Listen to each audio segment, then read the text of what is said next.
Steps of holozoic nutrition, पूर्ण पोषी पोषण के विभिन्न चरण। पूर्ण पोषी भोजन जो है, ये पोषण, ये 5 चरणों में या 5 स्टेप्स में पूरा होता है। सबसे पहला स्टेप्स को देखिए, अंतर्ग्रहण। अंतर्ग्रहण क्या है? मतलब जब हम भोजन को अपने अंदर ग्रहण कर रहे हैं, जनरली हम मुंह से, बक्कल कैविटी जिसे हम कहते हैं, मुंह से ग्रहण करते हैं। इंजेक्शन कहाँ पर हमारा शुरू होता है? मुंह से शुरू होता है, माउथ, जिसे हम बक्कल कैविटी कहेंगे। माउथ में क्या होता है? माउथ में आप देखिएगा दांत, जीभ, लार ग्रंथि, ये सब मिलकर ये इंजेक्शन यानी कि खाने को अंदर जाने में मदद करता है। उसके बाद है पाचन, डाइजेशन। पाचन क्या करता है? ये जो हमने खाना खाया, ये हमारे पेट में जाकर वहां पर अलग अलग तरह के एंजाइम्स छोटी आंत में जाकर वहां पर वो पाचित होगा। पाचित होने के बाद उससे फिर हम लोग इस्तेमाल कर सकते हैं। ये जनरली कहाँ पर होता है? हमारे स्टोमक और इंटेस्टाइन में शुरू होता है, ये इंटेस्टाइन। उसके बाद है अवशोषण, एब्जॉर्प्शन।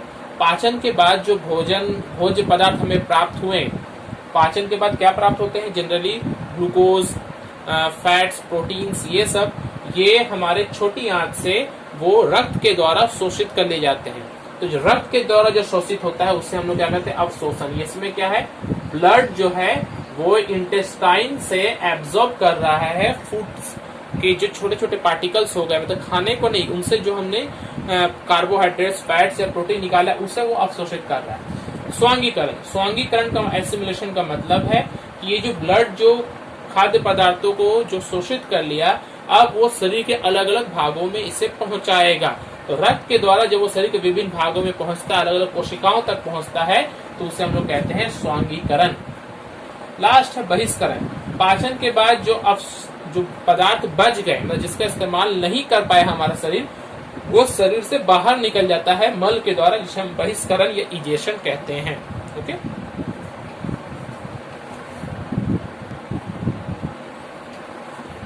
मनुष्य का आहार तंत्र, एलिमेंट्री सिस्टम ऑफ ह्यूमंस।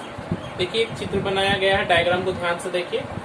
ये मनुष्य जब यहाँ से खाना ग्रहण करेगा, ये ओसोफेगस है। ओसोफेगस में तो एक नली होती है लगभग 20 से 25 सेंटीमीटर लंबी, मतलब बहुत ज्यादा होगा तो ये साइज का होगा, ये है मेरे हाथ का, ये थोड़ा सा बड़ा, इससे एक बड़ा स्केल से थोड़ा कम होगा।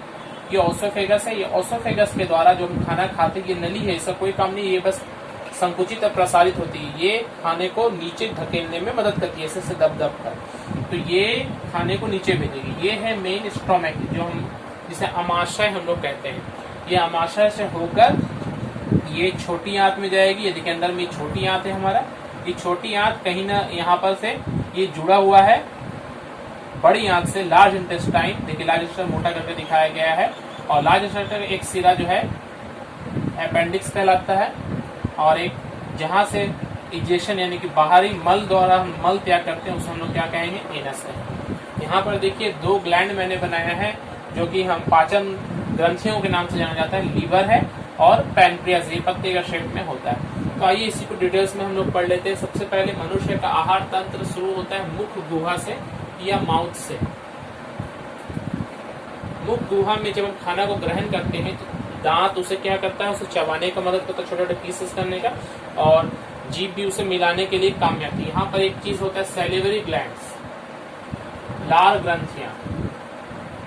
ये हमारे कान के पास में इस एरिया में, यहाँ पर ये कान है, अगर मान लीजिए यहाँ पर हमारा, तो ये कान के पास में यहाँ पर ये ग्रंथियां होती है। जब ये खाना खाते हैं तो ये लार ग्रंथियों से लार निकलकर उस खाने को आप पूरे में लपेट लेता है उस खाने में, और इसमें एंजाइम पाया जाता है टाइलिन नाम का। ये टाइलिन एंजाइम उस खाने को क्या करता है? माल्टोज, एक शुगर है माल्टोज, उसको माल्टोज में बदल देता है, जिससे कि वो खाना चबाने पर हमें मीठा लगने लगता है। जैसे रोटी हम खाते तो हमें मीठा लगने लगता है। ये हुआ मुख गुहा का काम। उसके बाद ये ओसोफेगस से गया। ओसोफेगस में तो मैंने बताया इसमें कोई नया काम, ये बस संकुचित और प्रसारित होकर उस खाने को नीचे भेजने के काम में आता है। अब जब ये खाना हमारे स्टोमक या अमाशय में आता है, तब देखिए 3 नंबर बता रहा हूँ, स्टोमक या अमाशय, हिंदी में से कहेंगे अमाशय। अमाशय में हमारे पास गैस्ट्रिक जूस होता है। ये गैस्ट्रिक जूस जो है जठर रस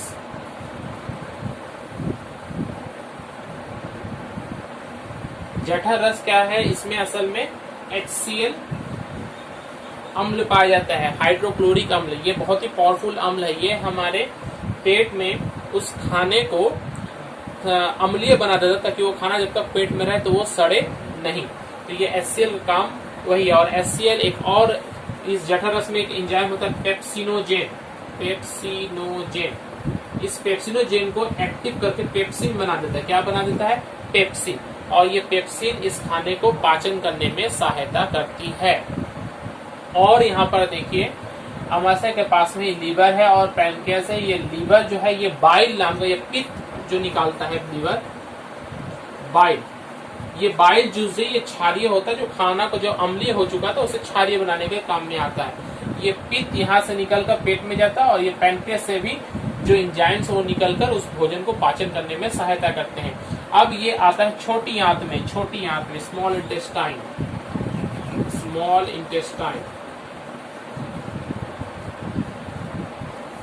छोटी आंत में ही पाचन की क्रिया संपूर्ण हो जाती है, क्योंकि जब छोटी आंत में वो आता है तो छोटी आंत में छोटे छोटे स्ट्रक्चर्स पाए जाते हैं, विली या सिंगुलर कहेंगे विलस, वो उंगली के समान होते हैं। अगर इसे हम अच्छे से दिखाएं तो ये मान लीजिए छोटी आंत है, तो छोटी आंत में छोटे छोटे उंगली के समान ऐसे ऐसे ये रचना पाई जाती है।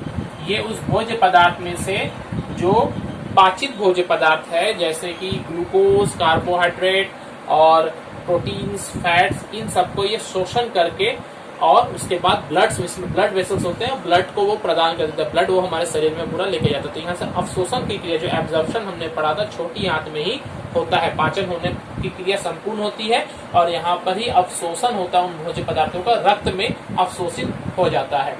अब यहाँ पर देखिए बड़ी आंत जो है, बड़ी आंत का एक सिरा में अपेंडिक्स बना है। अपेंडिक्स क्या है? ये अभी हमारे लिए अगर ये कहा जाए कि ये अपेंडिक्स का कोई काम हमारे शरीर में अभी फिलहाल नहीं है, इसलिए ये एक तरह का वेस्टिजियल ऑर्गन है। मतलब ये हमारे शरीर में सब कोई कार्य नहीं है। ये पुराने जमाने में जब हम पहले खूब ज्यादा कच्ची साग सब्जियां खाते थे तो उस समय ये पाचन करने में सहायता करता था, मगर अभी ये हमारे लिए कोई काम, इसलिए वेस्टिजियल ऑर्गन कहते हैं, ऐसा ऑर्गन जिसका कोई कार्य अभी नहीं है। लार्ज इंटेस्टाइन के द्वारा क्या होता है, जो पाचित होने के बाद जो खाद्य पदार्थ बच गया जिसका कोई इस्तेमाल नहीं है, वो मल के रूप में यहाँ से वो बाहर निकल जाते हैं, इसलिए इस जगह को हम क्या कह रहे हैं? एनस कह रहे हैं।